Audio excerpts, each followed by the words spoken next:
എൻ്റെ ആ ഇൻസ്പെക്ടറായിട്ടുള്ള സീൻ എടുക്കുന്നത് വെളുപ്പിന് 5:45 ലൈറ്റ് വന്നപ്പോൾ നിർത്തിയതാണ്. അയ്യോ ഇനി എടുക്കാൻ പറ്റില്ല, സൺലൈറ്റ് വന്നു എന്ന് പറയും. ഫുൾ നൈറ്റാണ്. അപ്പോഴൊക്കെ എനിക്കിങ്ങനെ ചെവി വേദനയുണ്ട്. എനിക്ക് ചെവിക്കകത്ത് ആണി അടിച്ച മാതിരി ഒരു വേദന, ഈ സൈഡിലൊരു റേഡിയേഷൻ മാതിരി.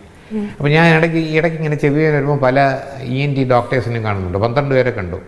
കണ്ടപ്പോൾ അവരൊക്കെ പറഞ്ഞു ഇങ്ങനെ മരുന്ന് ഒഴിക്കണം, അതാണ് ഇതാണെന്ന് ഇതിനൊന്നും ട്രേസ് ചെയ്യാൻ പറ്റിയില്ല ആർക്കും. അങ്ങനെ ഡോക്ടർ കനകരാജുണ്ട് കൊല്ലത്ത്, കൊട്ടിയത്ത്. അങ്ങനെ അവിടെ ഞാൻ അദ്ദേഹത്തിന് പോയി കൊണ്ട് ഫോട്ടോ ഒക്കെ എടുത്തു, എക്സ്റേ ഒക്കെ എടുത്തു. അപ്പോൾ ഇവിടെ ഞരമ്പ് ഇങ്ങനെ വല്ലാതിരിക്കുന്നുണ്ട്, സി എ ഡെൻറ്റിസ്റ്റ്. ഞാൻ എനിക്ക് അന്നേരത്ത് പക്ഷേ ചെവി വേദന ഉണ്ടല്ലോ, ഇറ്റ്സ് എ ബാഡ് സൈൻ. അത് ഞാൻ അതോടെ പഠിച്ചു പോയി. അങ്ങനെ ഡെൻറ്റിസ്റ്റിനെ കണ്ടപ്പോൾ ശരിയാണ്, ഇവിടെ ഒരു ഞരമ്പ് പല്ല്. അപ്പോൾ ഞാനൊരു 35 വർഷം മുമ്പ് ഇവിടെ 2 പല്ല് സ്റ്റീൽ പല്ല് വെച്ചിരുന്നു. അന്ന് സിറാമിക്കൊന്നും തുടങ്ങിയിട്ടില്ല. അങ്ങനെ ആ 2 പല്ല് മാറ്റി സിറാമിക് പല്ല് വെച്ചപ്പോൾ ഹാപ്പി. പിറ്റേന്ന് വൈകുന്നേരം വീണ്ടും തുടങ്ങി വേദന.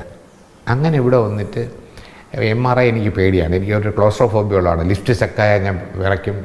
ഒരു ഇടുങ്ങിയ മുറിയൊക്കെ അന്നും ഇന്നും ഇരുട്ട് ഇതൊക്കെ പേടിയുള്ള ആളാണ്.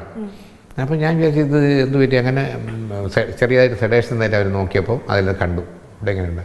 ആരംഭത്തിലേ കണ്ടതുകൊണ്ട് ഭാഗ്യം. അല്ലെങ്കിൽ ഇതിൻ്റെ ഒരു വളർച്ച എന്ന് വെച്ചാൽ ഭയങ്കരമാണ്, പെട്ടെന്ന് സ്പ്രെഡ് ചെയ്യുമല്ലോ ശരീരത്തിൽ. ഇത് അപ്പോഴും കണ്ടുപിടിച്ചുകൊണ്ടുതന്നെ പിറ്റേന്ന് തൊട്ട് തന്നെ ഇവിടെ ഒരു 20 സ്റ്റിച്ചുകളുണ്ട്. ഇവിടെ ഇങ്ങനെ കട്ട് ചെയ്തിട്ട് അതിനകത്ത് നിന്ന് എടുത്തു. റേഡിയേഷൻ തുടങ്ങി, ഈ പറഞ്ഞ ഒരു 30 റേഡിയേഷൻ, പിന്നെ 5 കീമോ ഒക്കെ ചെയ്തു. ട്രിവാൻഡ്രം കിംസിലാണ് ചെയ്തത്.